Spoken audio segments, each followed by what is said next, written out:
expected to seek out the best. 2 words to describe the activity. The Yoruba Unity Forum is conducted. Be the first to know. From the north, south, east, west, and around Africa. Presidential we break the news. In Nigeria. Now you can catch all the actions live as the news breaks. We are Core TV News. Welcome to Core TV Primetime News. A 24-hour news station. Thank God it's Friday. Good morning and thank you for joining us on Core Digest today. We're so apologize for coming up late, and of course I understand that you've not been seeing much of us on screen this morning. We're working on it, and of course we promise that we'll keep you up to date with news as they break. Just exactly what we do here on Core TV News. I am Nifemi Oguntoye. We've had quite a number of calls, many asking, what's up about our favorite show? Is it coming up today? Of course it's here. And I'm ready, if indeed you are. Sometimes I believe yesterday or the day before yesterday now, the way the days are coming and going these days, you better be sure that you're really ready and you're not procrastinating. Mr. President granted a presidential media brief, and of course in that particular interview he answered quite a number of questions as regards developing stories, especially as regards the rescheduled 2015 general elections. Of course we did a little exhaustive Core Digest of that particular presidential media chat yesterday, but our correspondent was also on the streets of the Federal Capital Territory to find out what the perception and the opinion of Nigerians really are as regards the issues raised by Mr. President in that particular media chat. Some residents of the FCT are of the opinion that the program helped to clear the air on rumors and speculations on the electoral process. They, however, want Mr. President to live up to his promises on issues of security and the general elections. We'll also open the phone line this morning to afford Nigerians from other side of the country to find out exactly what they have to say and what they are thinking and their reaction is to Mr. President's media chat. Jonathan is a gentleman now. Once he said he would do it, even in 2011 he said so. So this year again he said, no, let's believe him now, let's support him. In fairness to President Jonathan, the chat will not have come at a better time than yesterday. I have to also commend him for taking out time to address Nigeria, considering the fact that the political tension is so high. The speech, the chat will go a long way to calm down some frayed nerves. But on the issues he raised, something like sacking Jega, the media has now watched, you know, media all are watched that is going to give him 3 months compulsory, a terminal leave, which he actually debunked yesterday. That alone will give the election credibility. For Nigerians to know that Jega is going to conduct the election is a plus.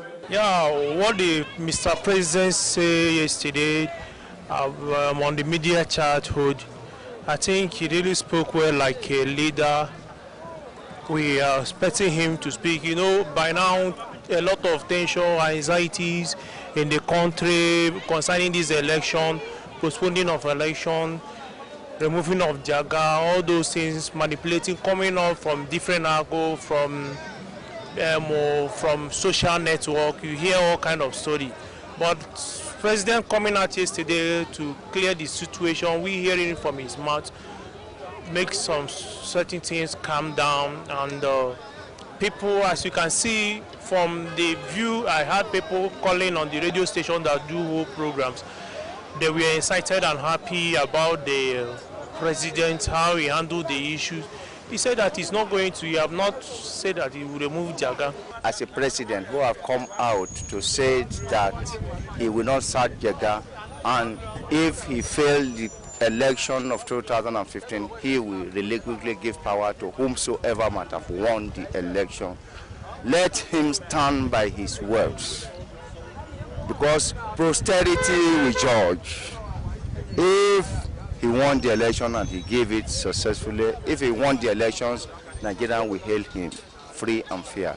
But if he lost the elections and failed to give the power to whomsoever that might have won the election, posterity will judge him, and history will remember him too.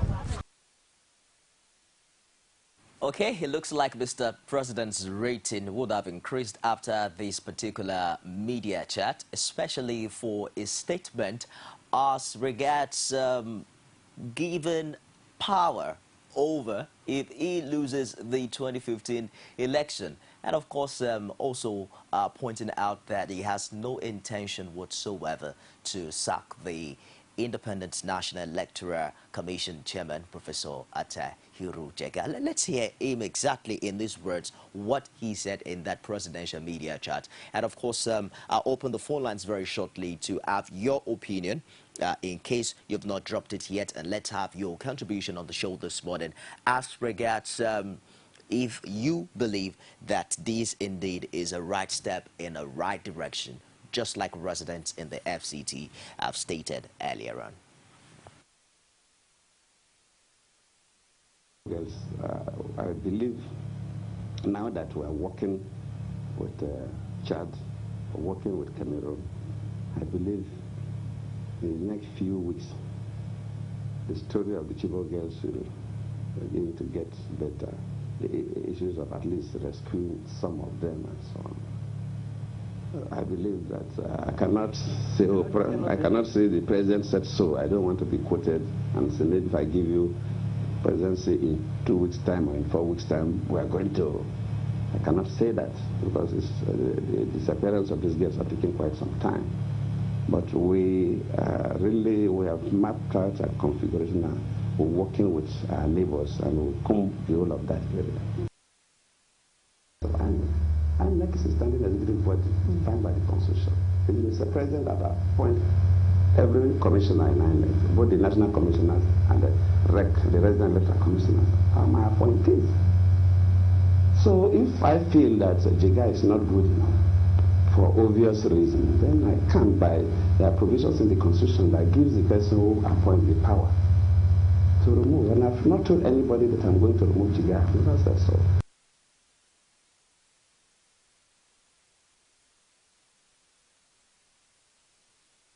But come to think of it, Mr. President didn't say he wasn't going to sack Jega. He said, I have not told anyone that I was going to remove Jega. We have Shegun on the line this morning, and Shegun is calling from Osho. Good morning, Shegun. Good morning, sir. Welcome to Call Digest. Please go ahead with your contribution.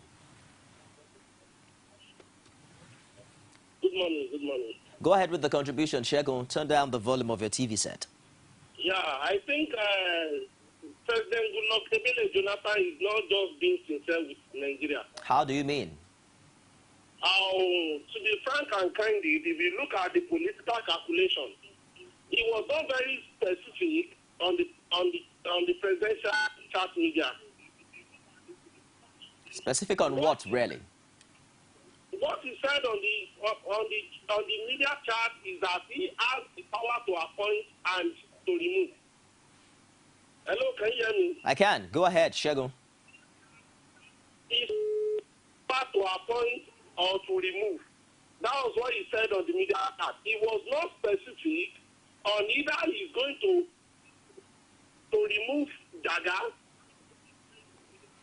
The name is Jega, not Jaga. Not to spoil my professor's name. Sorry. I think I understand what you're going through. I understand exactly what you're saying. Mr. President actually says that he has the power to fire or hire, and he says that he has not told anyone, that he was going to remove Professor Jega. He doesn't need to tell anybody. We all knew Jaga's term in office is going to expire by June 30. And the political calculation is that Jaga will go on terminal leave 3 months to the expiration of his term in office. Okay, let me get you quite clearly, Shegun. You are saying that Professor Jega should not be sacked as the INEC chairman.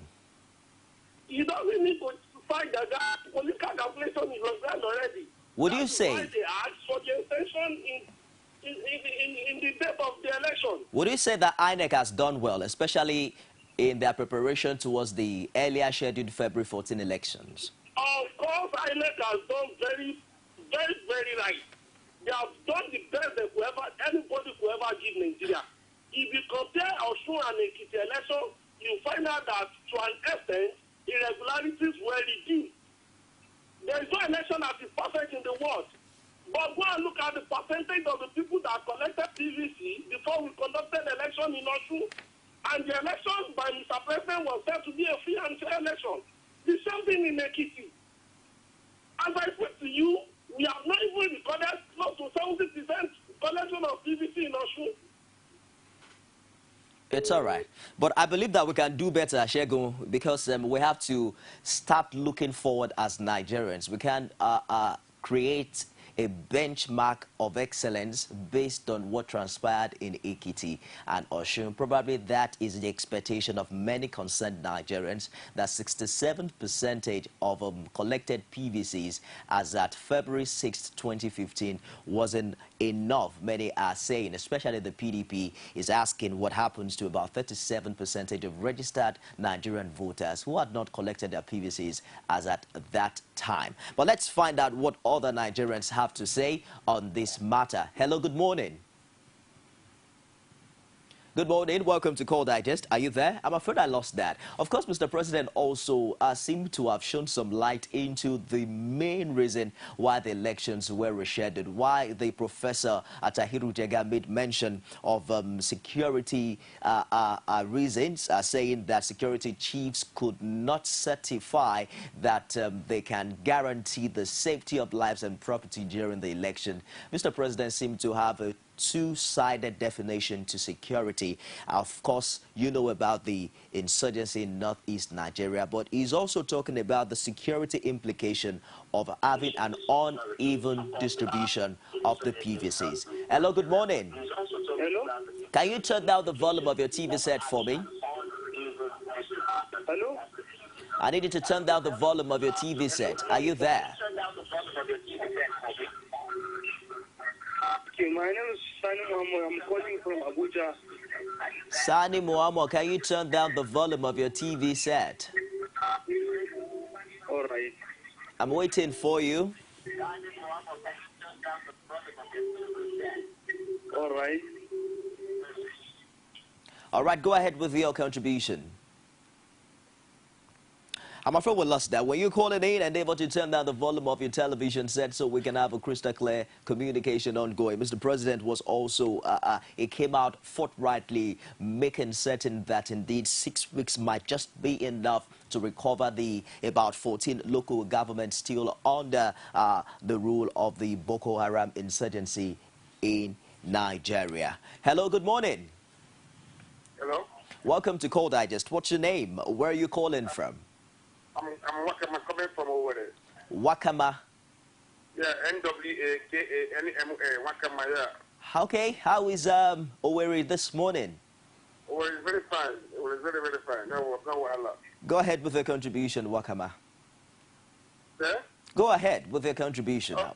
Owerri, I see the problem now. Owerri is very, very good, but my brother. Hello?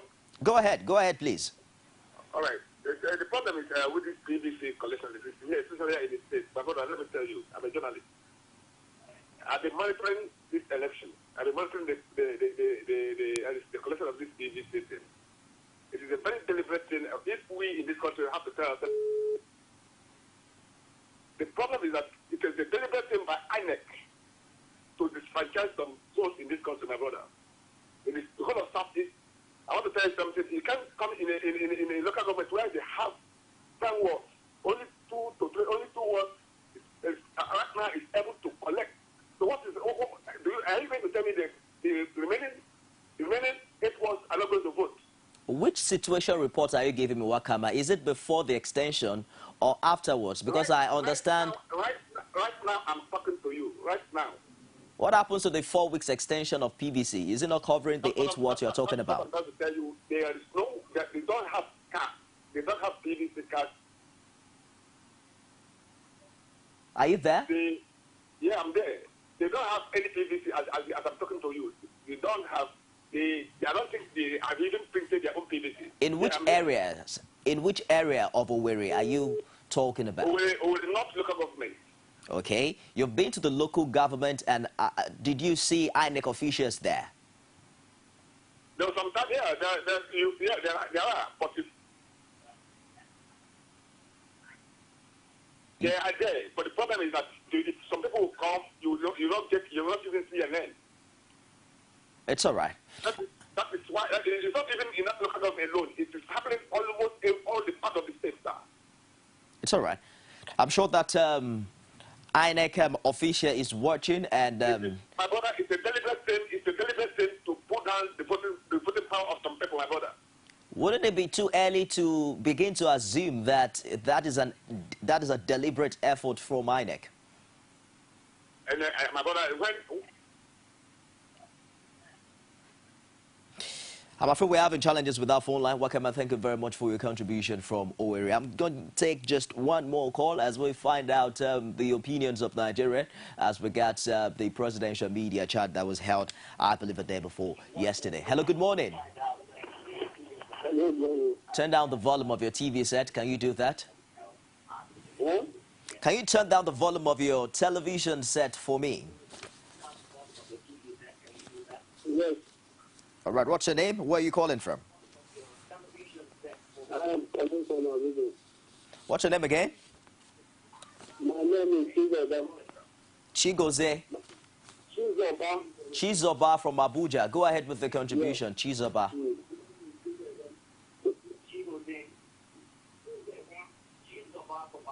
Yes. Yeah, can you turn down? Can you turn down the volume of your TV? Okay. I have been to that place. You see a lot of PVC. Okay.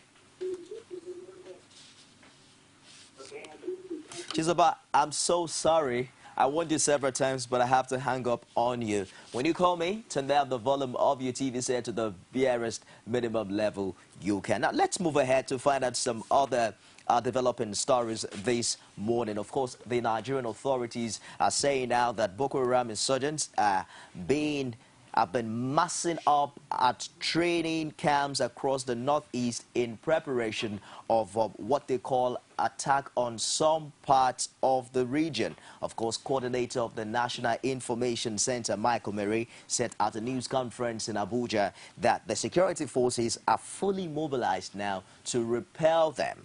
He also noted that intelligence reports show that there was a similar movement from Bama and Monguno that came under attack. Omeri has also released a list of emergency phone numbers for information or complaints on security breaches, especially in the northeast.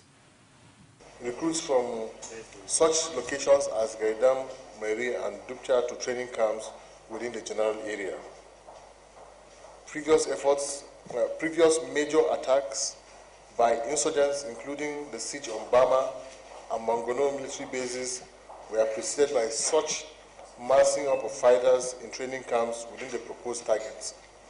This recent development, which points in the same direction, has been alluded to by the Boko Haram group in its recent boast about having a certain large number of troops to disrupt elections in Maiduguri. However, the Nigerian military forces have fully mobilized and deployed against the insurgents who are being chased and roundly subdued. Therefore, we urge the general public to exercise a high level of vigilance and also support the efforts of the military to ensure hitch-free elections and a return to normalcy in the general area very soon.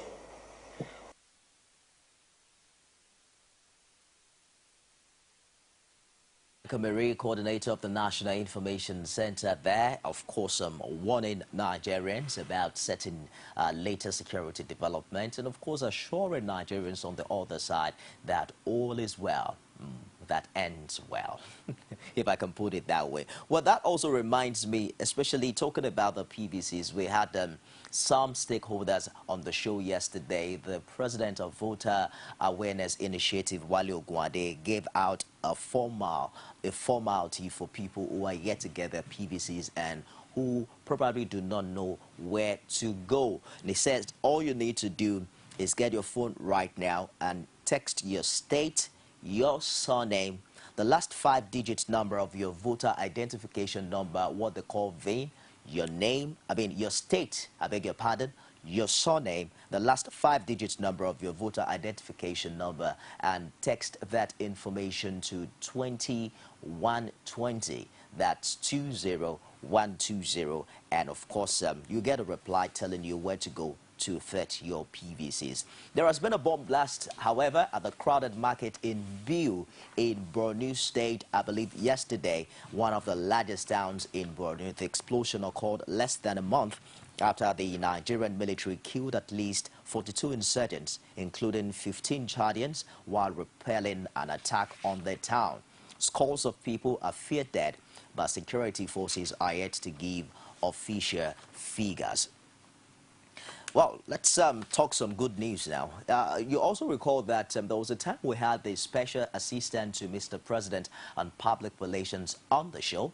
One of the questions that Tochukwu from Anambra asked him what Mr. President was doing as regards people living with disabilities in Nigeria. We also had another very furious caller from the FCT who said he is a Nigerian living with disability and who was quite angry with the Jonathan administration. When all like the developments, of course, the essay to Mr. President was clear about what the presidency was doing about that, all of the plans they have in line. But in Abuja yesterday, we also saw another amazing twist to this development. Some Nigerians actually living with disabilities on Thursday converged on the FCT to lend support for President Goodluck Jonathan's re-election bid.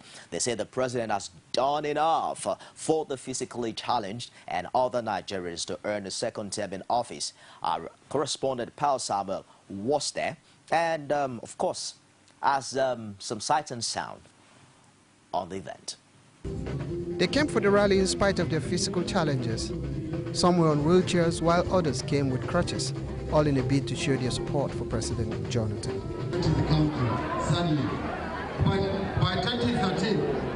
But for this disabled man, this is the only way he can move from one place to another. They are concerned about the president's delay in signing the disability bill before him, but they are optimistic that if he gets a second term in office, he will sign it into law. After a long trip from different parts of the country, they could afford to have a sigh of relief that at last their voices have been heard. Yeah, we're expecting a lot from him, at least to pass our laws, a disability law into the program or something. So at least he have already said that earlier. So, and I think this is the second time for us now, give him the same bill. So we pray to God so that he can approve the bill for the physically challenged. He has promised us so many things. He said he has promised us to be in the office, as at least some of us will be commissioner, some of us will be SSA, and those that don't have work, some of them will work in Abuja here. And I know he has been doing it. I know he's going to perfect it more. It also presented an opportunity for Nigeria's health authorities to reel out figures on the reduction in polio case. In terms of rehabilitation, through the Primary Health Care Development Agency, a lot of reconstructive surgeries have been performed on children, and this will be continued. And also, not only surgery, this little mobility equipment like the wheelchairs, like the crutches, will be provided. We're looking forward to collaborate with everybody so that we can make Nigeria great. For now, these people believe that their lot will be better under a Jonathan presidency and are prepared to continue to campaign for his second term bid. They also expressed hope for equal opportunity with other Nigerians to help them contribute their quota to national development. Pius Samuel, Core TV News, Abuja. Thank you, Pius. I believe performance is a matter of perception. While some Nigerians living with disability are of the opinion that the presidency and the Goodluck Jonathan administration hasn't done well, some are rolling out the drums in the Federal Capital Territory to say, come on, dance on, Mr. President, we've got your back, and we would have you go a second term because of the things you've done and all the promises that you have made. Just like they say, the lawn is greener from our home, from our viewing point. Well, only time can tell what the real truth is all about. Well, while the persons living with disabilities are celebrating Mr. President at one end, at the other end, Christian leaders in northern Nigeria have resolved to back the APC presidential candidate Muhammadu Buhari. They also presented the former head of state with a holy Bible to underline their support for him. The Christian leaders, who met under the auspices of Northern Christian Leaders Eagle Eyes Forum, announced their decision at a meeting in Abuja. Of course, the APC presidential candidate, General Muhammadu Buhari, was accompanied to the meeting by his running mate, who is actually a pastor. Now, let's find out what this meeting was all about.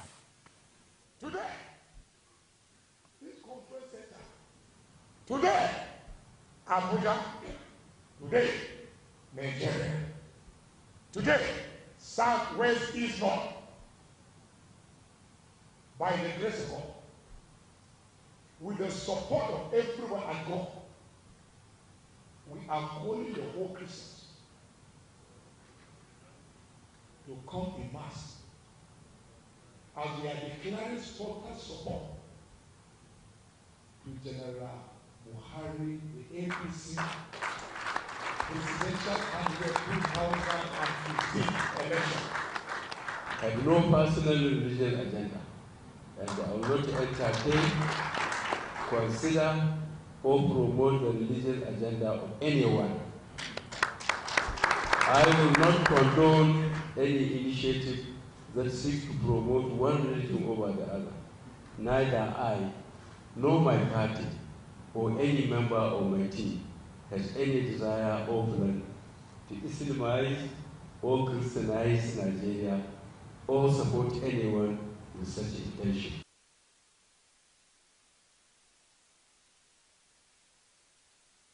It's getting quite interesting. I had the rescheduled March 28th presidential election in Nigeria. Some say now the political parties have enough time, and Nigerians have more than enough time to decide or redecide, as the case may be. Many are of the opinion that 6 weeks isn't enough to change a man's mind. But I think I differ.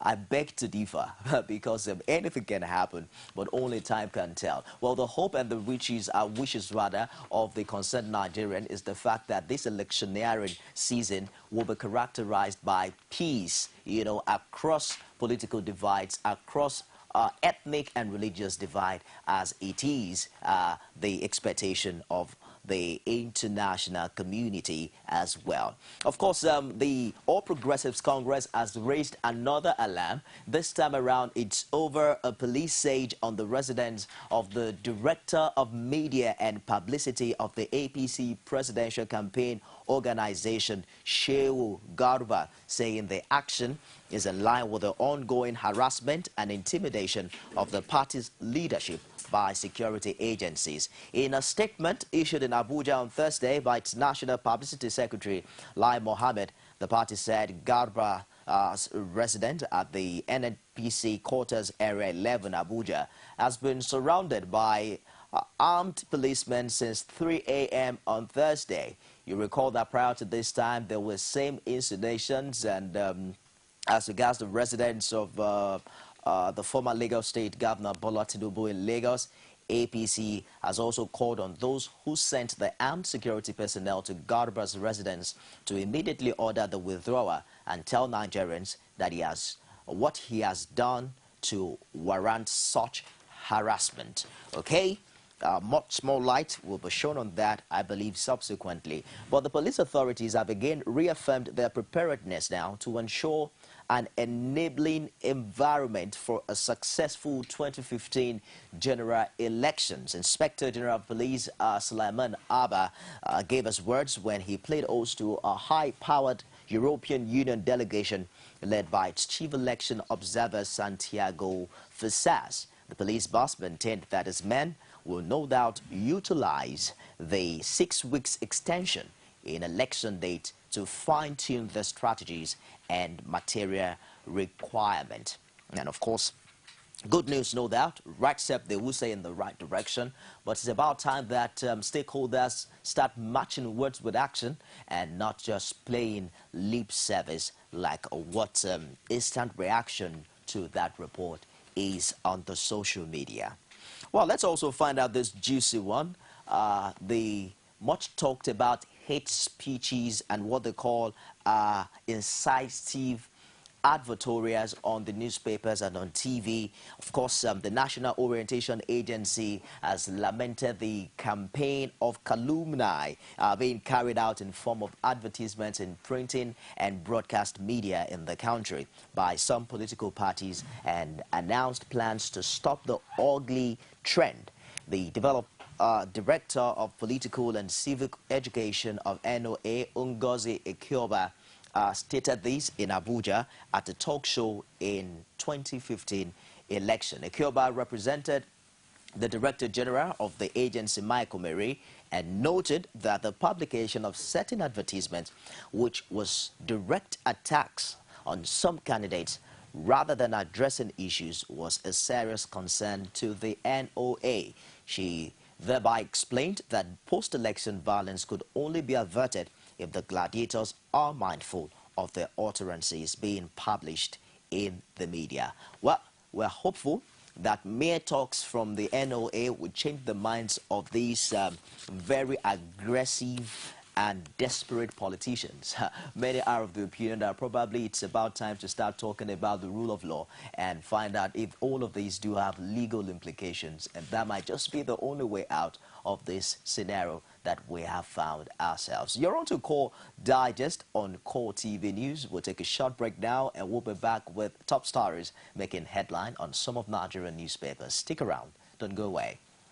This morning, Nigerians encourage corruption, cites University of the Punch newspaper.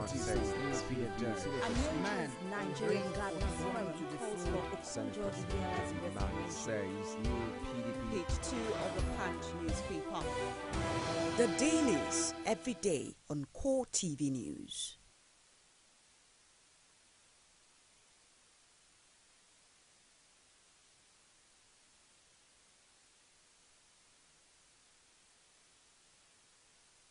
Glad to have you join us again this beautiful Friday morning. I have the Punch, the Guardian, the Nation, and the Vanguard newspaper for review this morning. And we're joined already in our studio by our public affairs analyst, Aihosu Olatubosu. Good morning, and thank you for finding time to join us. Good morning. Good morning, viewers. It's all right. Let's start with the Punch newspaper this morning and find out what the top story really is. CBN under pressure to devalue Naira again. That's on page 2. The writer says as external reserves fall by $1 billion in 12 days. The front page picture shows the All Progressives Congress vice presidential candidate, Professor Yemi Osinbajo, the presidential candidate, Major General Muhammadu Buhari, as well as Chairman Northern Christian Leaders Eagle Eye Forum, Pastor Amiche Habu, and others during a forum for Buhari in Abuja. We brought you pictures and sounds from that report earlier on this show. We have confidence in Jega, says the PDP. That's on page 9. Tinubu, Amechi, Saraki's phones bugged, says the APC. And security men invade APC director's home. Page 7 of the Punch. Female bomber attacks Borno market, kills 5. That's on page 7.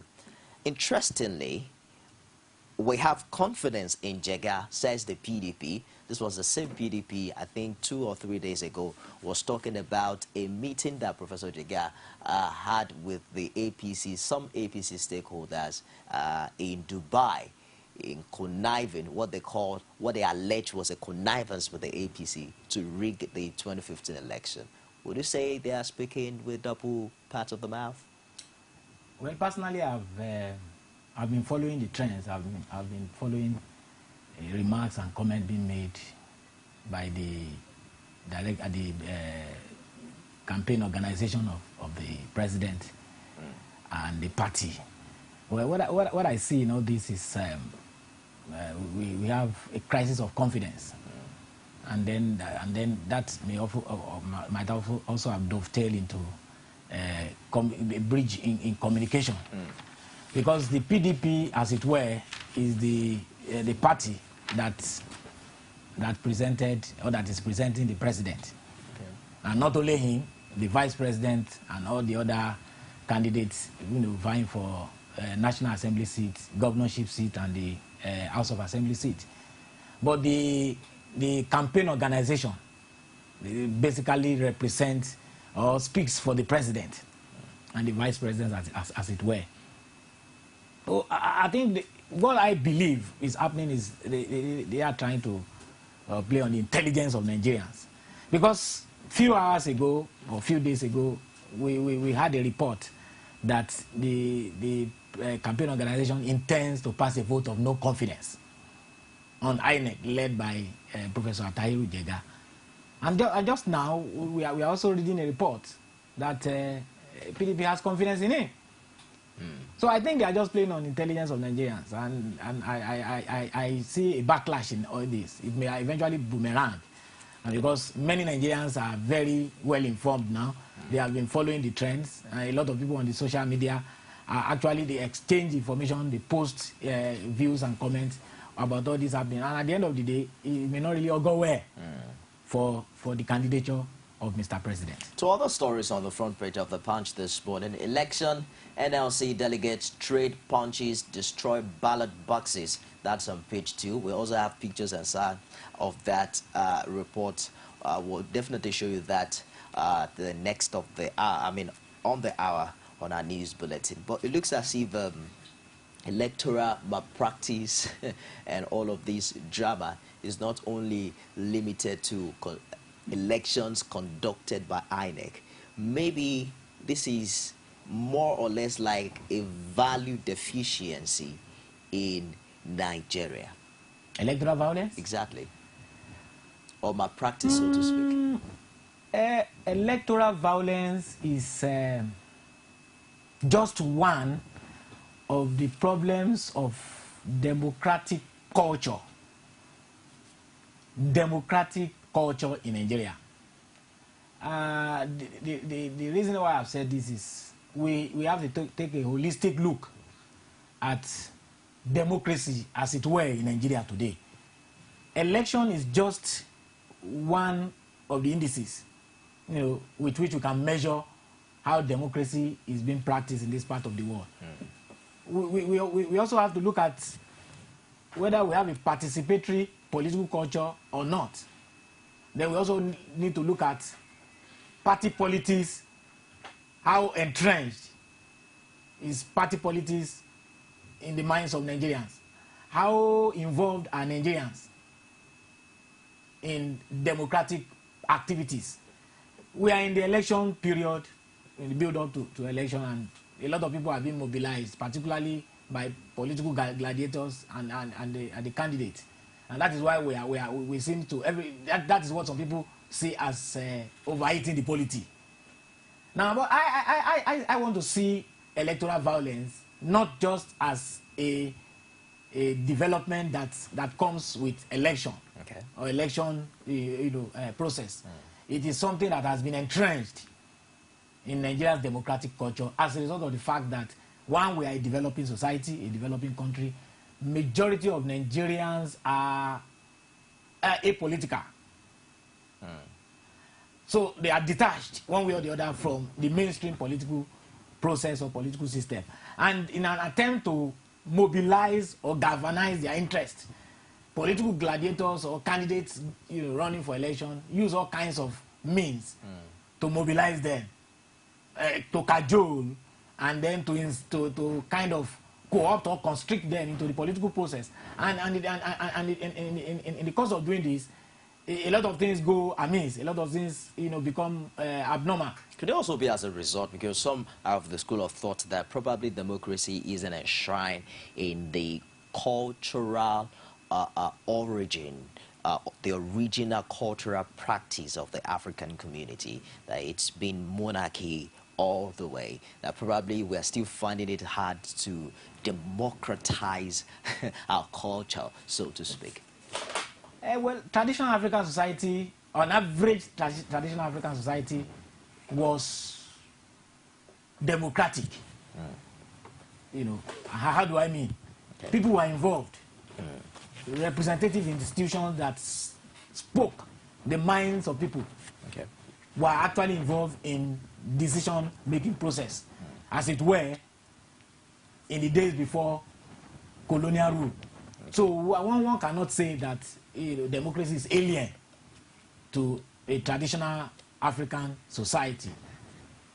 But what we have after colonial rule, we have a political elite that is detached from the generality of the people. A political elite that does not represent ab initio the interests, the yearnings and aspirations of the generality of people. And that is, of course, a reflection of the nature or the level at which we have, we have reached now in practicing what some people call modern or Western democracy. That is democracy that we borrowed from the Western world, which is not entirely wrong. So what I also see that is a bit largely responsible for this violence we are talking about is the fact that there is a general impoverishment of the populace. Majority of people are poor, and when election is around the corner, they look for avenues, they look for platforms by which they can get themselves something from the political gladiators. In other words, they believe that there is criminal opulence in the society. Many of those that are gunning for political offices, many of those that are contesting, they are people that have amassed wealth. I see. Haven't been in a position of authority before, or those that one way or the other are directly linked to those that are contesting. So they believe that it is an opportunity for them to use election period to get some of this wealth and money from them. And how do you, how are they involved? How are they mobilized in this process? You use them as political talks, you use them as canvassers, you use them for electioneering campaign, and of course, all these things are monetized. I see. You have to compensate them one way or the other, especially those that are used as political talks.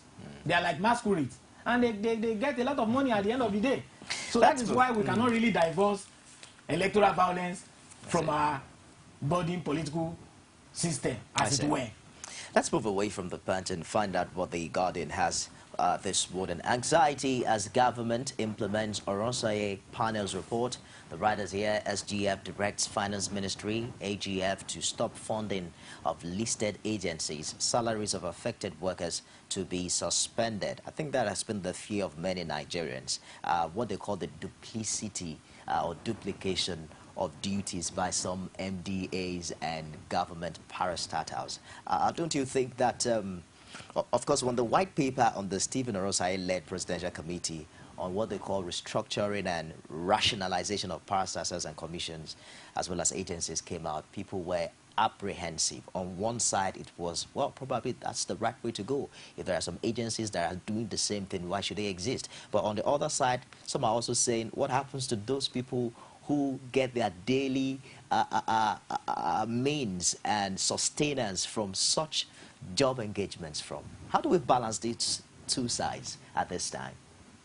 I have said on this program before, the present administration of President Goodluck Jonathan has a lot of laudable programs. But the timing, I don't know those who are advising the president. I don't really know whether they are in tune with the mood of the nation. I have said on this program before, when the idea of the national dialogue or confab was mooted, very laudable, because Nigerians are looking for avenues and platforms to express themselves about the state of the nation. But the timing. Now, the report of that national dialogue has been submitted to the federal government several weeks ago. And what has the president told us? That it intends, or the administration intends, to implement or present the report to the incoming National Assembly. Okay. Then I asked a question that what if the president is not re-elected? What happens to that report? That has got, what happens to the report of that conference? The conference or confab that got billions of naira. Because of the timing. And now we are talking about the white paper on the restructuring of the federal service. But is that what Nigerians are clamoring for now? Is that the mood? Is that what is so important considering the mood in Nigeria today? Are you saying that? What I'm saying is that it is not, it will not go well. Because majority of people that are supposed to midwife and supervise this implementation are campaigning on the field. They are campaigning on the field. But is this restructuring the right way to go? Maybe we should start from there. There's nothing really wrong in restructuring the federal service. Well, if the intention is a noble one, if the intention is altruistic, is genuinely, is born out of the desire to reposition the federal service for greater efficiency and productivity. I don't see anything wrong in it. But I see the implementation at this particular time as not appropriate. Okay. Considering the fact that many of us are still trying to come to terms with the reality of the postponement of an election that is supposed to be held tomorrow. I see. Many of the political gladiators, federal political appointees, people that are supposed to midwife the implementation of this or supervise the implementation, they are out of their offices. They are campaigning, crisscrossing Nigeria, campaigning for their candidates, campaigning for their parties. But this restructuring, so to speak, doesn't have any electoral value at this time. One would think that if the present administration is planning to implement it, it will really be for the good purpose of it, not for any electoral value, because if this is implemented, obviously some people will lose their jobs. It does have electoral value. How? I'm talking of the implementation. Who are those that are going to implement it? Or who will approve the recommendation that we now lead to the implementation? Is it not the political office holders? The buck stops on the president of on the table of Mr. President. The buck stops on the table of the ministers. Who can give advisory note to the president on the implementation of this report. The president is hardly, you may not really find the president spending most of the time working in the office now. If he's going to really look at the implementation of this recommendation, it's going to be done in a hurry. But in the real sense of it, should elections stop in our society, normal duty of governance? It's affecting it. Some people have complained that postponing this election is a setback for governance. But Mr. President has promised that he won't allow such to affect the duty of governance. How will he not? Can we go to the president, for instance, is supposed to be in his office, going through files, receiving visitors, and performing other state duties. But at the same time, he's campaigning. Can he divide himself into two? Not only him. Anytime he goes out to campaign, especially these rallies that we are talking about, he doesn't go alone. He goes in the company of the vice president and a lot of important government functionaries at the federal level. They are accompanying. Are you telling me that they carry files along with them, or they attend to these files while on the campaign turf or in the campaign field? The same thing applies to the states. Just a minute. Let's open the phone lines to just feel the pulse of Nigerians as regards this developing stories. Hello, good morning. Good morning. Welcome to Call Digest. What's your name and where are you calling from? I'm calling from Abadi, Zebedi. Zebedi from Aba. It's been a while. How are you today?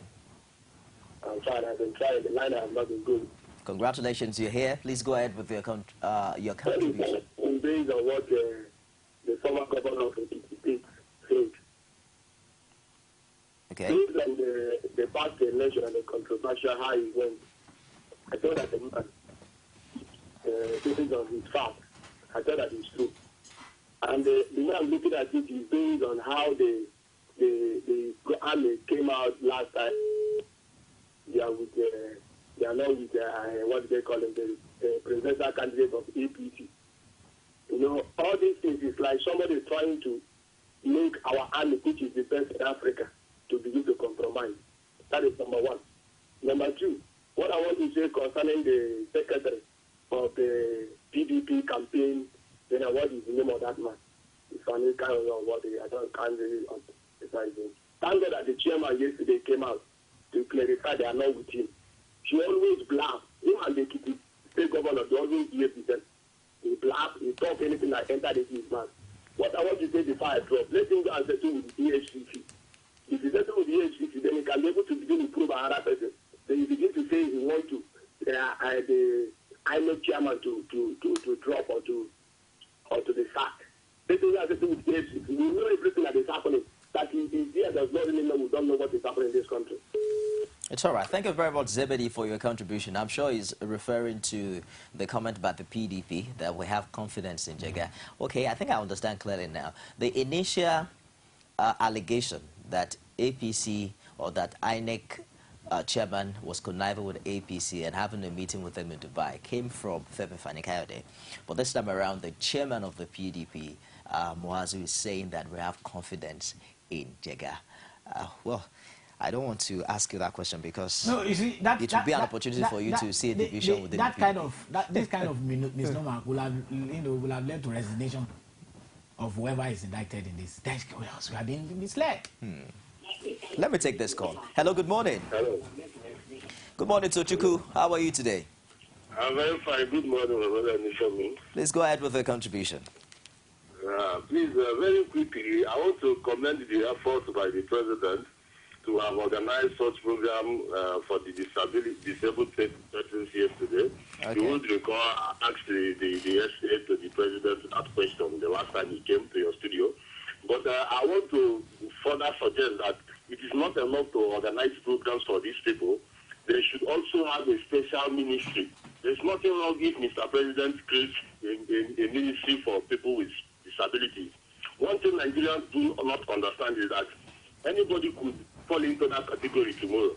Today, I am physically fit to become one of them as a result of accident. And I will be categorized among the physically challenged. Because it goes beyond giving them appointment as a privilege. It's their right to attend the highest position in this country. You see, and it goes, we have little understanding about these people. There are diverse categories of these people, ranging from speech impairment, ear impairment, physically challenged, and mental retardation. So these people require adequate attention, and I think Mr. President should do something very critical about these people. So having said that, I want to quickly condemn the undue interference of the envoys and United States in Nigeria affair. You would recall that last time the Minister of Foreign Affairs called them to order.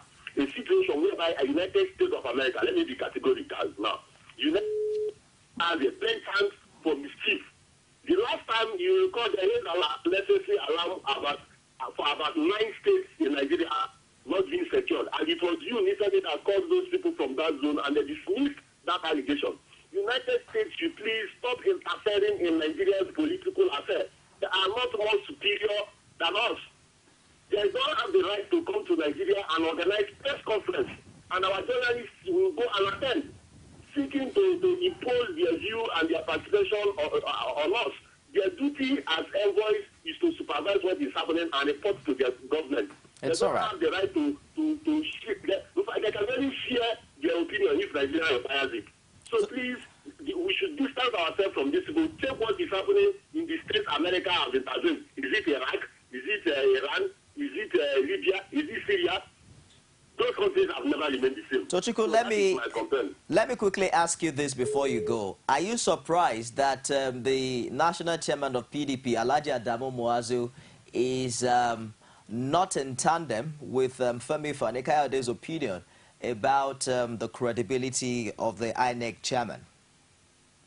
Okay, you see, it was recorded that there was a day I called and said Nigeria should please desist from conspiracy theories.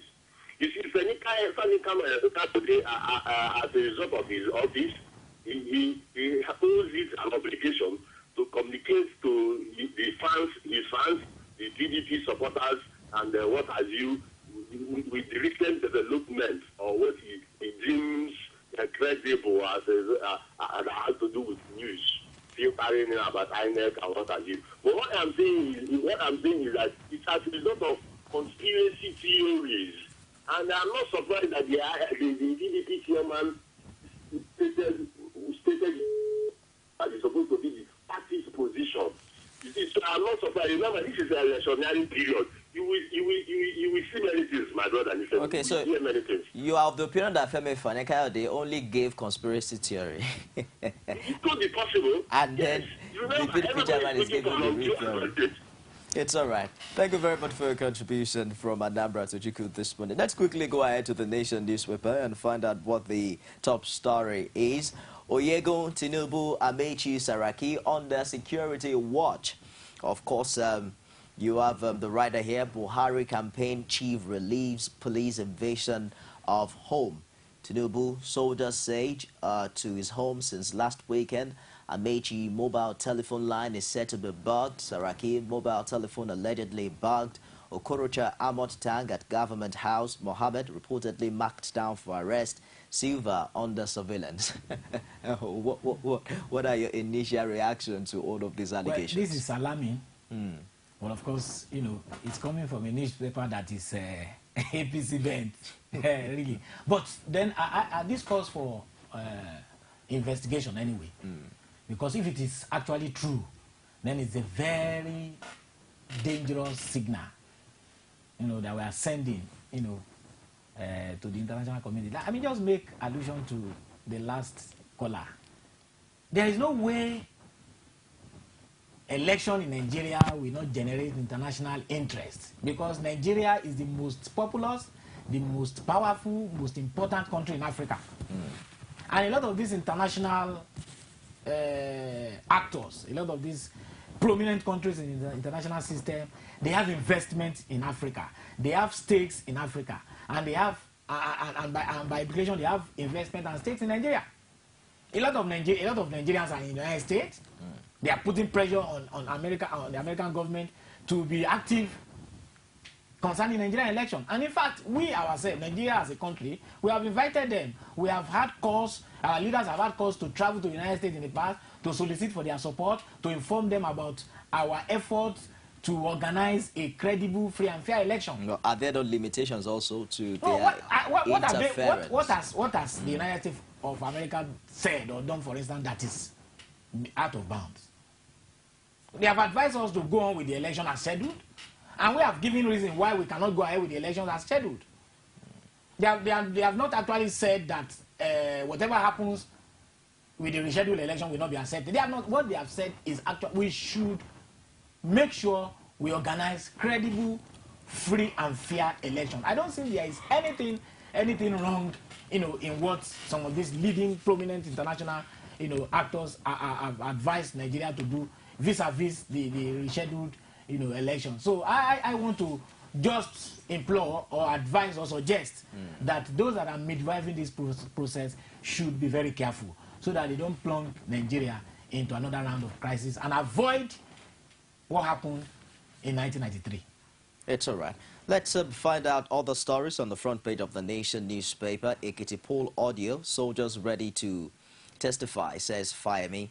Nigerians should reject use of military to rig. I'm sure you must have heard about this latest development. There's an audio on YouTube. We played this sometimes earlier this week as regards there are allegations that certain political stakeholders met, you know, and connived with the Nigerian military to rig the. No, my take on that is this: did they just stumble on that? Where was this audio recording all the while? Yes. Why was it presented at the tribunal? One Captain Coley. Captain Sage Coley, I believe. The tribunal that just came up with the audio recording. The tribunal that sat you know on the petition of the APC against the election of Mr. Ayodele Fayoshi sat for several months. Why was this audio not presented as an evidence? Why the tribunal was sitting? The audio just came up. That's what I'm trying to say. No, what I mean is that the audio was the audio recorded after the election. Was it not during before the election? So why was it kept? Was it stolen or was it missing? And they just discovered it. That's what to me is a bit funny or amusing. The timing. Does the timing nullifies the credibility or the authenticity, what I'm saying so is, to speak, what I'm of saying this is recording? This audio that has become the bride. Now, where has it been until now? It's all right. Now, secondly, I want to say this. Now, the audio in question, we were told that some important gladiators in the PDP met with the military. Now, the military, how did the military coerce the Ekiti people to vote for a particular candidate? That is just that is another poster I'm raising. Prior to that election, the APC came up with allegations that some of their stakeholders have been arrested, illegally detained, and some of them were just transported to, no area in Ekiti. Don't you think that might also have impacted on their political activity? All these politicians, they have the way of... Most of this particular one you are talking about happened maybe on the eve of the election. That's right. Now, what I'm saying is this. How could this have influenced the vote of the Ekiti people? Now, that's my take. How could the so-called detention, harassment of certain stalwarts of a particular political party could have influenced the vote of the Ekiti people? So you're saying that this audio recording, whether credible or not, has nothing to do with the credibility of the Ekiti election? Directly, it does not have a direct effect or impact on the voting pattern. So you're saying, for all you care now, any political party can have any relationship, romantic relationship with the Nigerian military ahead the 2015. We have a political... It would affect the credibility of the election. We have a political military. It is not like the United States of America where the military is divorced from the political process. In the United States of America and other leading Western countries, they have very professional military. And the process and procedure of appointment of military is not as political as we have it here. We have politicized appointment of service chiefs in Nigeria. The service chiefs hold allegiance to the president and not allegiance to the country. Just a minute. Let's take this call. Hello, good morning. Good morning. Welcome to Call Digest. What's your name? Where are you calling from? My name is Shegun Ajibodu. I'm calling from Ekiti. Shegun from Ekiti. Yes, sir. What's up with this audio clip from your states now? Yeah, I heard what the guy is saying. How can somebody say when your leader was arrested and your leader was detained, then what happened to the follower? And we know what happened. We are here in the kitchen. We know how the police and the military men intimidate the ANC people and scare people away from the polling booth. Contributed to the outcome of the election. And we know what is coming up right now again. A general election is coming. Do you want an election where the military is going to be the one that is going to be dictating how the election is going to go?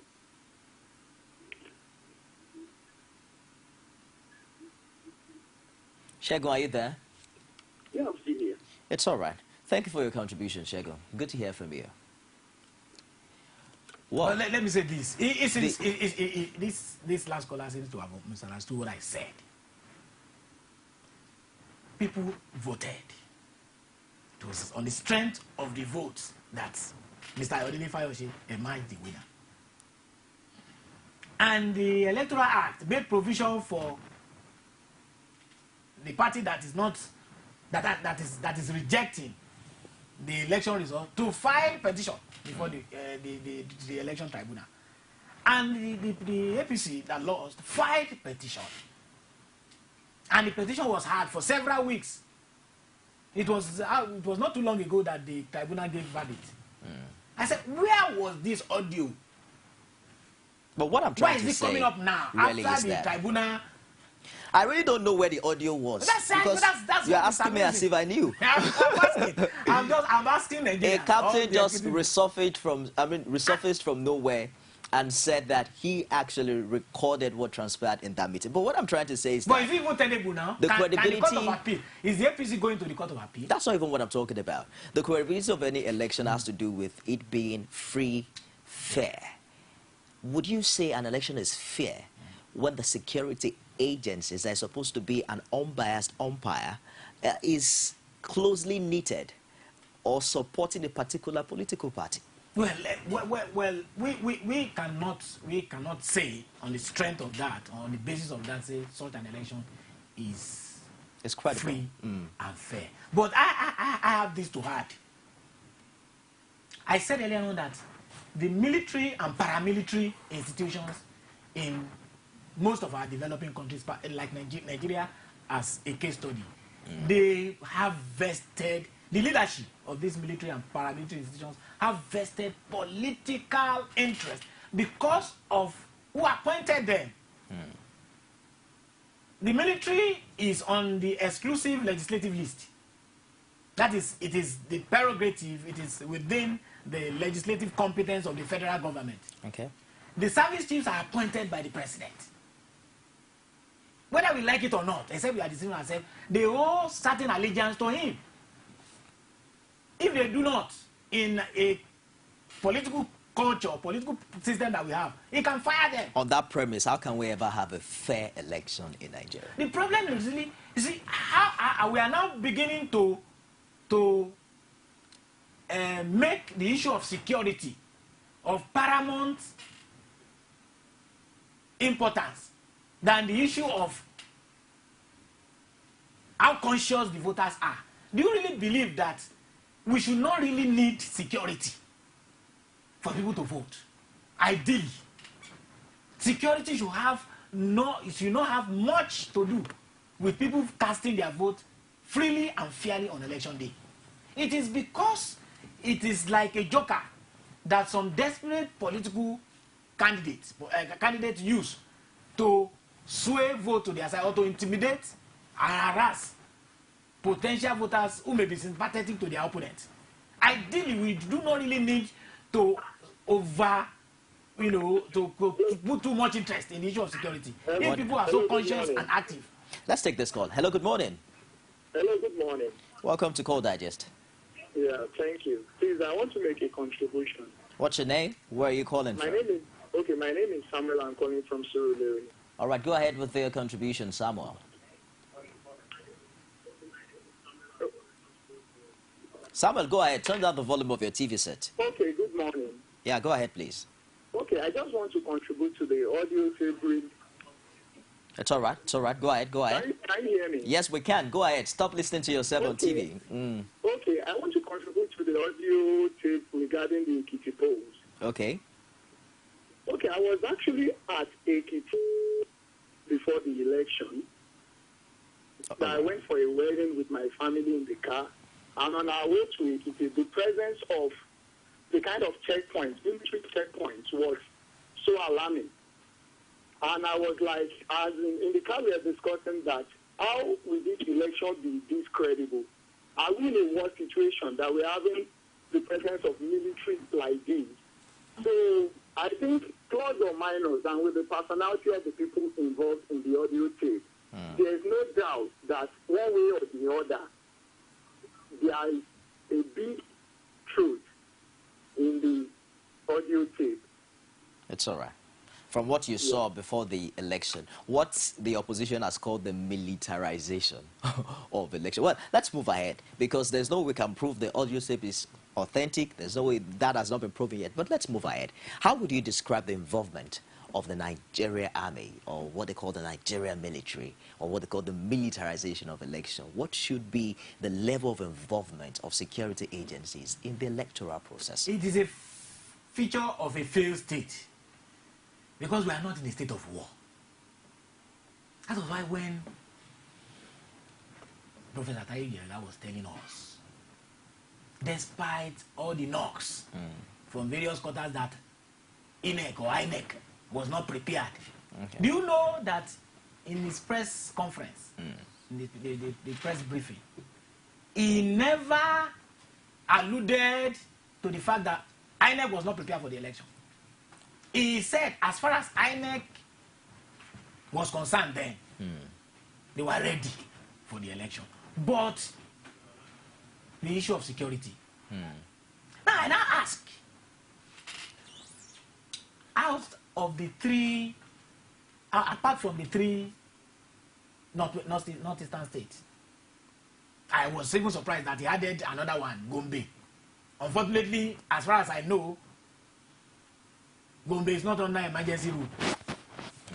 He said that the Nigerian military or military high command told INEC that most of their personnel, foot soldiers, are very, very busy in the northeast.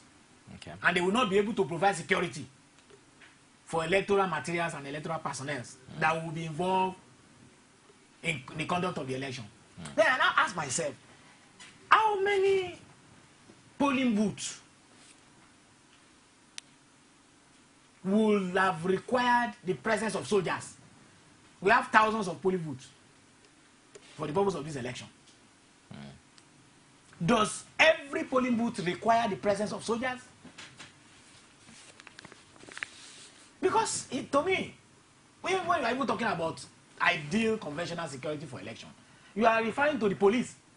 That's all right. And to some extent, mobile policemen. And these regular police and mobile police, they are not involved in the war against insurgency. It is the Nigerian army, Abilisho, that is involved in fighting this insurgency. So are we now saying that Nigerian soldiers in the Nigerian army are going to provide security in every polling booth in Nigeria?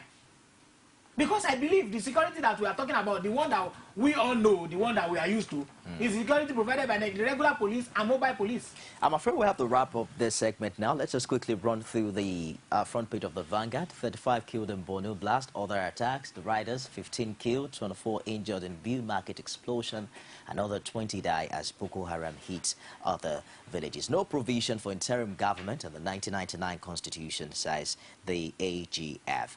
Olajubosun, I also thank you very much for joining us today on Call Digest. It's my pleasure. We hope to always have you around subsequently. Well, are you aware, really, Nigerians, that there are more than 2 presidential candidates for this 2015 general election? Apart from APC and PDP, I have a list here from INEC. There are actually 14 of them. And we have one of them already here in our studio. We'll take a short break, and we'll be back with more. Stick around. You don't want to miss this.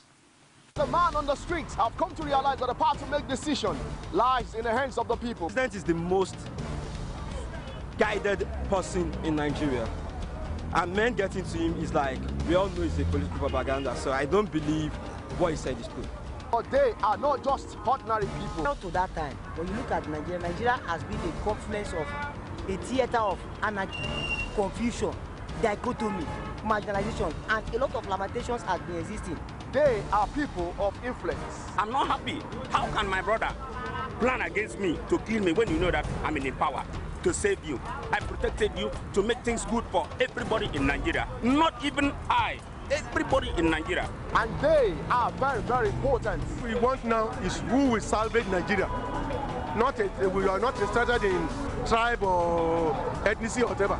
Who will save Nigeria? The people. Only on Core TV News.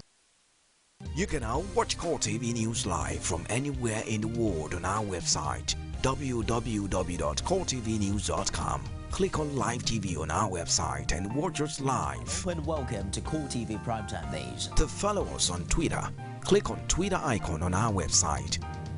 On Facebook, click on the Facebook and YouTube to see all our previous news production. You can also watch us live on YouTube.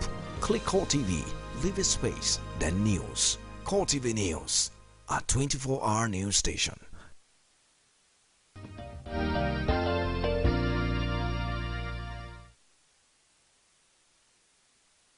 It's 43 days to go to the rescheduled March 28 general elections. How well do you know your presidential candidates? I know you've heard about the APC and the PDP, but I'm joined now by the NCP presidential candidate, Martin ONOVO. Good morning, sir. Thank you for joining us today. Thank you very much. What are your reactions to the rescheduling of the 2015 general election?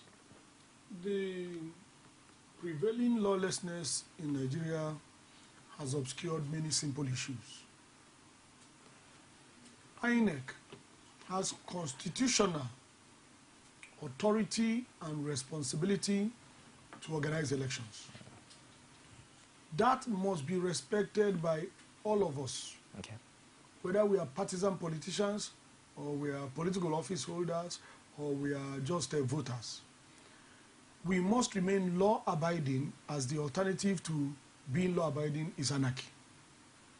Having said that, we need to respect our Nigerian constitution that gives INEC the authority to organize elections. INEC had previously insisted it was ready.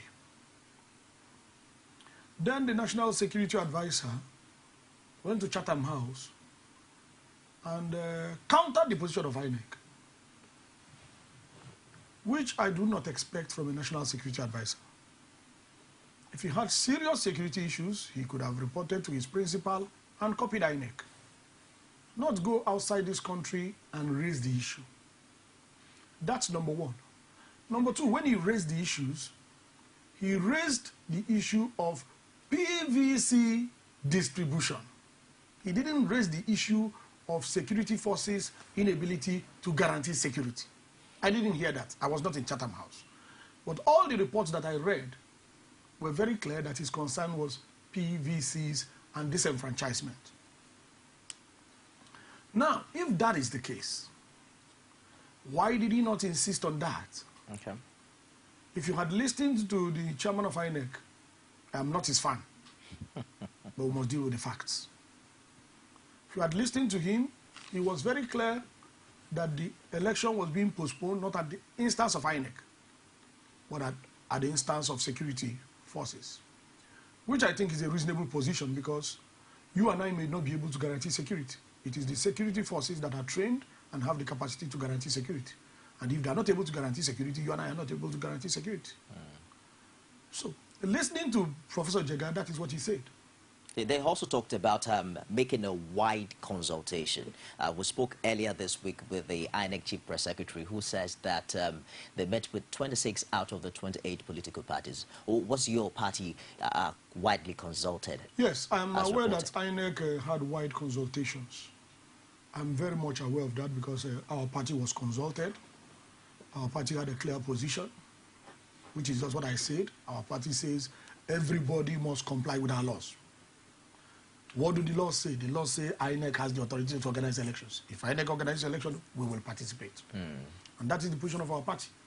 And if INEC decides to shift the elections, that's within their authority. And that's what our party said. And that's what INEC has just done.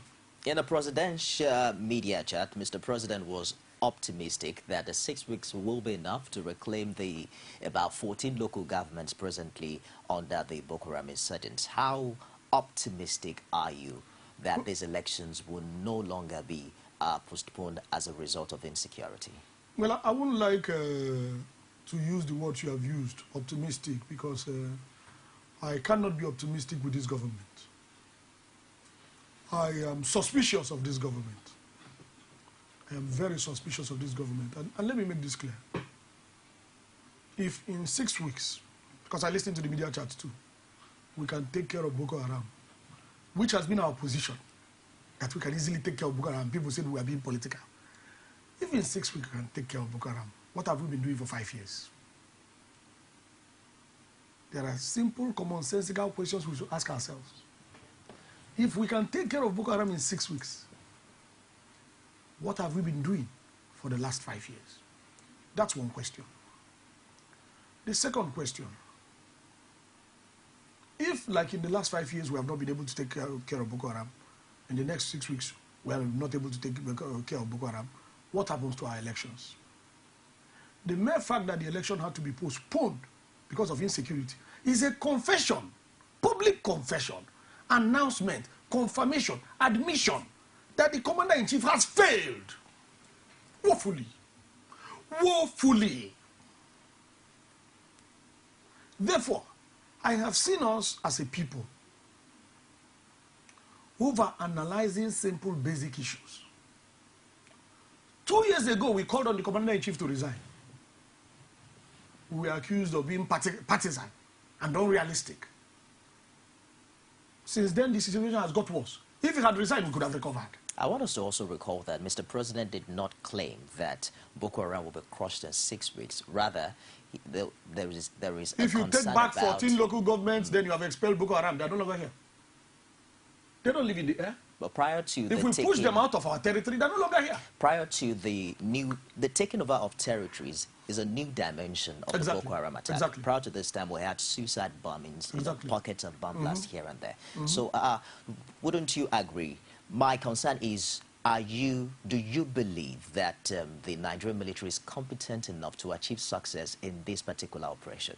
The Nigerian military has always been competent, please. Don't misunderstand our position. The Nigerian military has always been competent. The Nigerian military, before this government, was one of the best. Before this government. Take this home, and don't forget this. Everything rises and falls on leadership. I'm not the original theorist, but I know it to be true. Because I've been trained in American management systems, I've been trained in African management systems, I've been trained in European management systems. Everything rises and falls on the leadership. You get the leadership wrong, you get everything wrong. The Nigerian Armed Forces is far superior. What is Boko Haram? A ragtag band of senseless cowards who go and pick up school children? That's not a match for our security forces. But once you get the leadership wrong, everything goes wrong. And that's what has happened with our armed forces. It's not a matter of capacity. We have performed in Sudan, we performed in Liberia, we performed in Sierra Leone. We're able to perform. We're able to perform. We performed against Chad in the past. What new alternatives are you bringing to the table, especially in the fight against terrorism in Nigeria? Very simple. When we were elected in May 29, we prayed to God that the situation will not remain the way it is.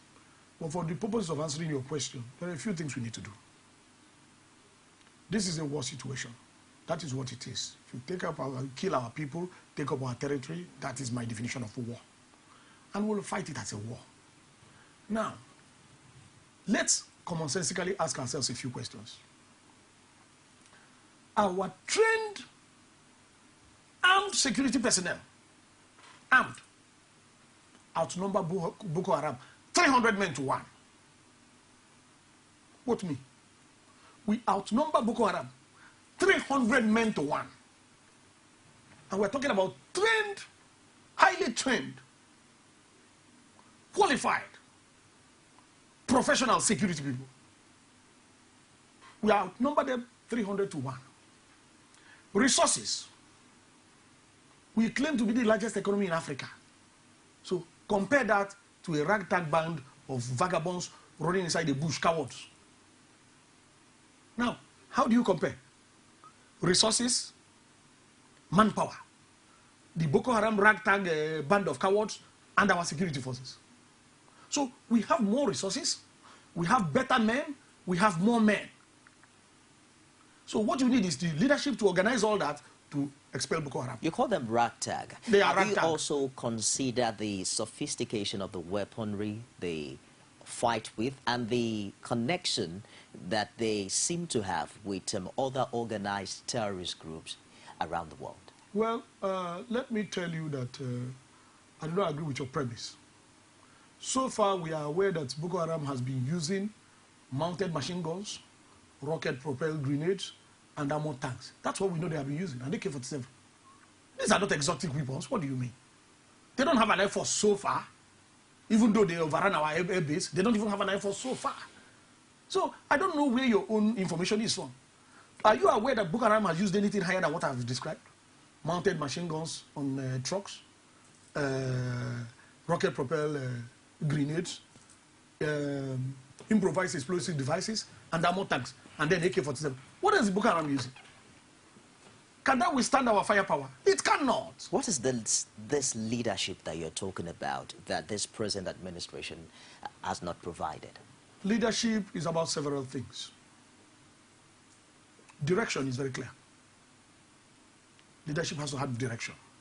In other words, the scope and purpose of the operations need to be clear. If you have an incompetent leadership, it cannot express that. And that's what we have seen. Because if you ask them this question, you'll find out that they have different answers. That needs to be clear. That's number one. Number two, you need to assign resources, appropriate resources. If you go and look at the post-operation review of the killing of Osama bin Laden, you would have seen the planning and the management, leadership, control steps that were taken to ensure that that operation works. Simple rule that will never fail. Universal law put by God. You do the right things, you get the right answers. If you do the wrong things, you will continue analyzing.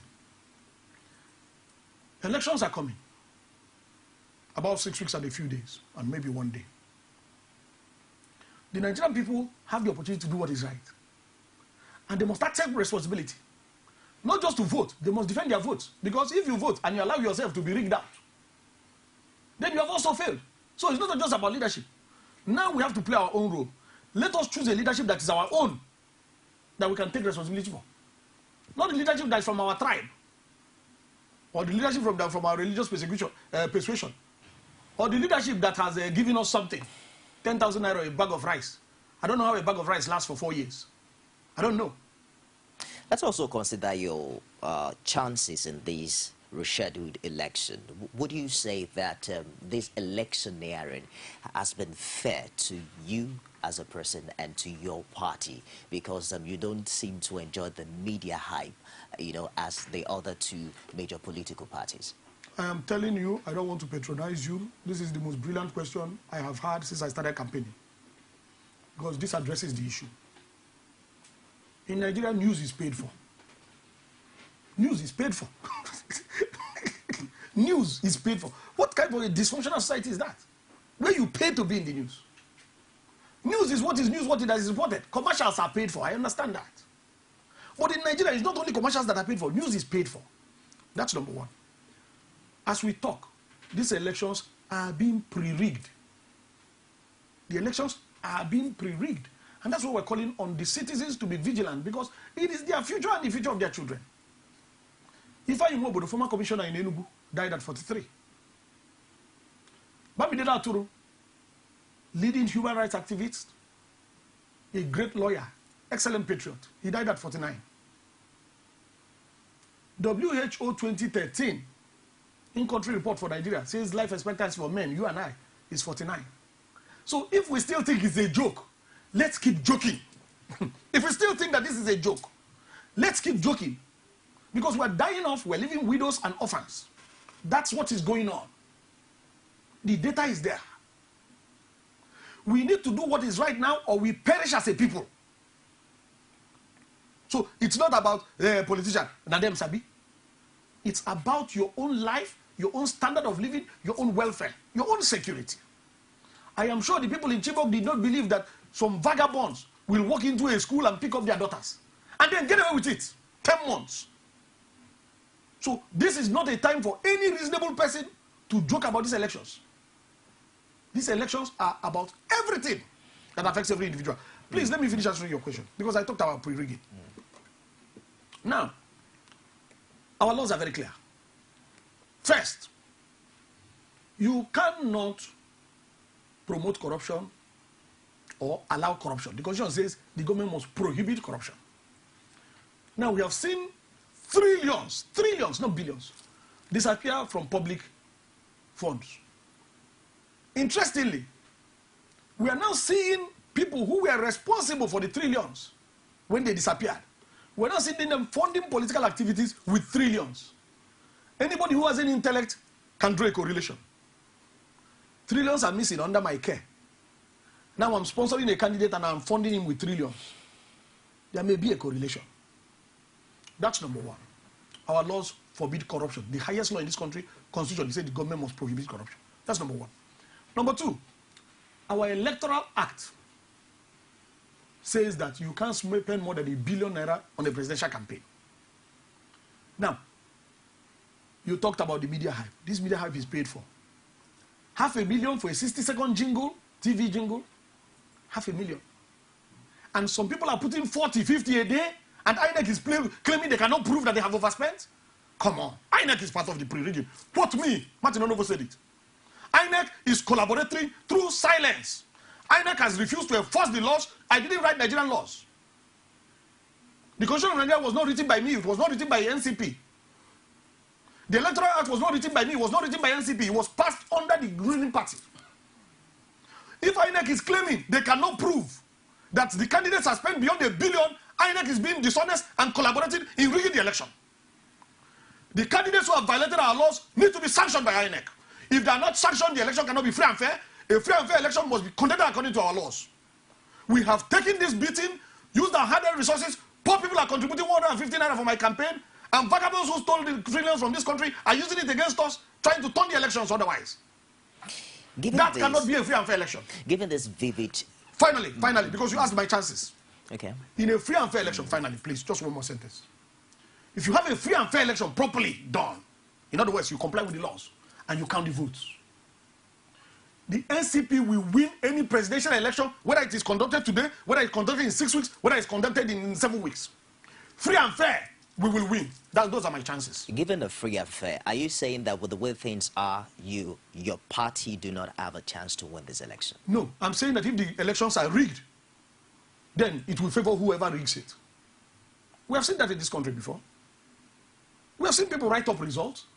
It happened here in Lagos State. It was confirmed in court. The people who wrote up the results agreed. It has happened all over. How many states? It happened in Ondo. It happened in Osun previously. It happened in Anambra before P2B recovered his mandate. So it's been happening. It happened with Osumbo in Edo. You lose the election, INEC will write you a certificate of return that you won. So if I'm accusing INEC, it's not the first time. INEC has been doing this thing before. I'm saying you and I need to collaborate and stop INEC from doing this nonsense. That's what I'm saying. Understand me clearly. I'm saying we need to work together as citizens and stop INEC from issuing certificate of return to people who lost elections. Let's open the phone lines very quickly and find out what the opinion of viewership is on this show, and probably if you have a question for the NCP presidential candidate. I don't know if you've heard about this, but there are insinuations that for this election, there are contenders and there are pretenders. Many are saying that, well, those that are obvious really are the contenders. Would you agree that you are one of the contenders in this election? I'm not a contender. I'm the leading candidate, clearly. Look at the vision of all the candidates. I'm the leading candidate. Look at vigor. Look at integrity. Look at competence. I'm a world-class engineer with world-class certification, with experience working in the US, in Europe, and in Africa. So where are these people coming from? I have national acceptability across all the 6 geopolitical zones. I am the leading candidate. There's no question. Opinion polls do not seem to agree with your submission. No, you are following a wrong opinion poll. The leading opinion poll is the one by the Movement for Fundamental Change. That is the most objective opinion poll. And it says that 78% of the people do not want the 2 factions of the political rulers of Nigeria. That's what it says. And if that is true, then obviously who do they want? They want their own candidate, the candidate they made. I'm the candidate of the Nigerian people. Free and fair election, I win the election. This is free and fair, there's a condition. Free and fair. Okay, do you foresee this election being free and fair? I am encouraging because you. You already indicted INEC of participating in pre-rigging. I know you too have been indicted INEC. If you're not indicted INEC, it means you're living in Jupiter. Because INEC has been indicted even by your courts. Severally, not once. INEC declared Osumbo winner in Edo. Did he win? I'm asking if you believe Wait. Don't ask a question you know the answer. Did Osumbo win in Edo? But INEC declared him winner. Did Agagu win in Ondo? Did INEC not declare him winner? How many examples do you want to hear? How many examples? So don't say, I said, like you don't know it is true. Let me get it clear. There are facts.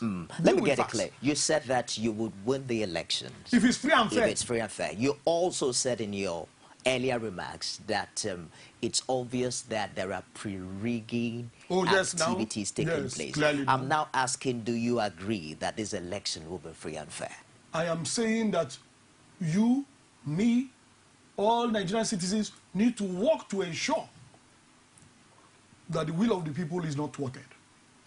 All right, it's all right. Let's quickly get to the phone lines. Hello, good morning. Welcome to Call Digest. Good morning. I just want to contribute. My name is George. George from where? From Calabar. From Calabar. Please go ahead with your contribution. I just want to say something. George, can you speak louder? I can hardly hear you. The security in the Northeast, to me, when you, by the previous experience concerning our Nigerian soldiers, they are competent and capable. The only thing in this country is we don't have sincere leaders.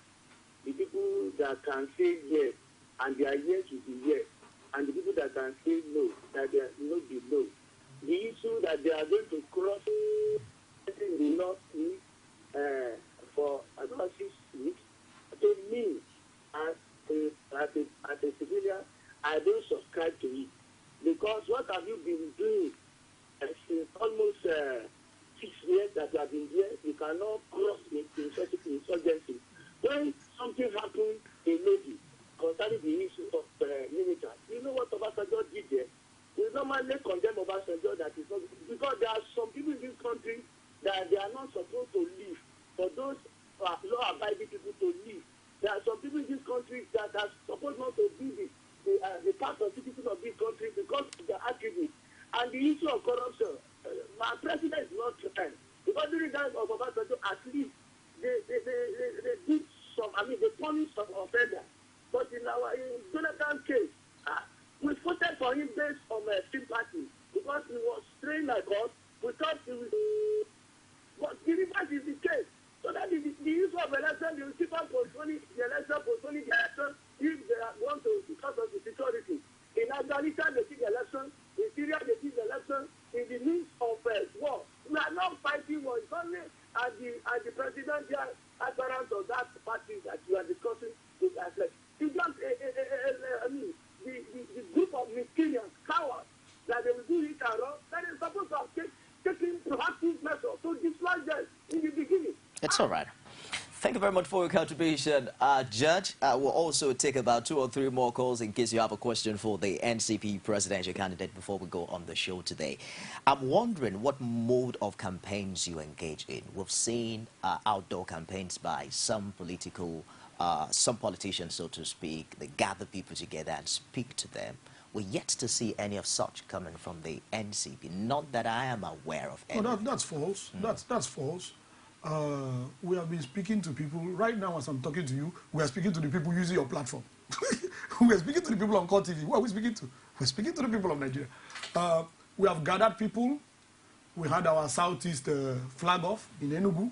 Okay. It was reported in NTA Network News, so I don't know why you didn't see it. Yeah, it was reported in Radio you Nigeria. Did not Excuse bring me. It to us to publicize for you, Chief Martins ONOVO. Excuse me, sir. Excuse me, sir. I'm just giving you one incident. This was reported in almost all the major national newspapers. It was reported by Radio Nigeria. It was reported on Network News, our flag off. That's number 1. Number 2, we have had several town hall meetings. Just 2 days ago, we had all the Ndibo in Lagos State come out with the SDbo to endorse me. We had that done. Very soon, the Grand Council of Yoruba Youths is going to endorse me. The Federation of Odua Students Union has already endorsed me in writing. We'll bring them together. We can bring them to your studio if you want. Let's take this call. Just a minute. Hello, good morning. Hello. Welcome to Call Digest. What's your name? Who are you calling from?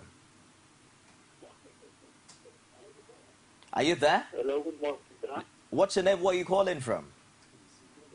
My name is Musa Daira. I'm calling you from Jos.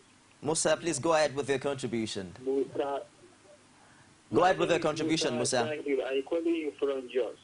I got that quite clearly. Go ahead with the contribution, Musa. Okay. You think, okay, in my own understanding, Hello. I'm afraid that you'll have to call us back, Musa, when you get it quite well. Let's begin to quickly, as we wrap up this segment, talk about your opinion on the role of security agents or agencies, so to speak, in the electoral process. The opposition has called it in Ekiti the militarization of the election. What would you say should be the role of security agencies in elections? In Nigeria, security agencies have a very critical role because we can't keep doing the wrong things and expecting the right answers. There is an ambience of lawlessness in Nigeria. Okay. And it's not because of the ordinary people. It's because of these same failed, old, recycled political rulers, illegitimate political rulers. They break the laws. They violate the constitution with impunity. Let me give you an example. Subsidy, 2011. You budgeted 245 billion. You spent 2.6 trillion without appropriation. The Nigerian constitution says you cannot spend public funds without appropriation. You spend by a factor of 10 without appropriation. That is the meaning of lawlessness. And to further define the impunity and the extra lawlessness in Nigeria, there was no consequence. So showing that it's acceptable to us to break our constitution, break our criminal laws, it's acceptable. And that is why you see police on the road collect money in broad daylight and nobody complains. Because we have accepted corruption. We have accepted lawlessness. Bribery is a crime, but we have accepted it. And that's why we're saying that we cannot continue like this. We cannot as a people continue like this.